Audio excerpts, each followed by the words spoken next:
Today we're going to be explaining the difference between a compressor proof switch versus a current sensing transducer.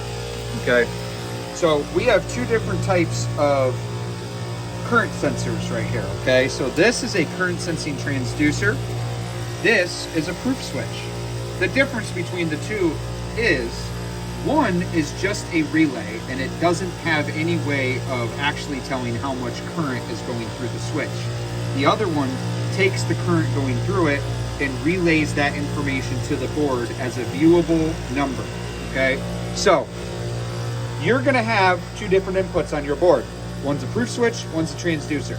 So if I were to go on the board right now, I can see the amperage going through a current sensing transducer. As you can see on the screen, I'm pulling amps on the compressors that are running. If you're looking for a proof switch, you're going to see something like this. It's a digital input, all of them are open. That's a good thing, because if that closes, that means that you lost power. So how this is going to work is you're going to have power off the bottom side of your contactor. It's going to go through your proof switch, and then it's going to go through your current sensing transducer. This is just a relay that's going to tell you whether there's power or not on your controller. You're not going to actually be able to see how much power. It's just going to tell you whether there is power or not going to your compressor.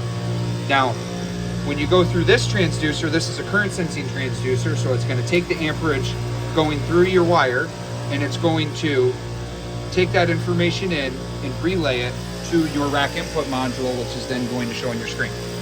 So that is the difference between a proof switch versus a current sensing transducer and how to read them on a Novar controller.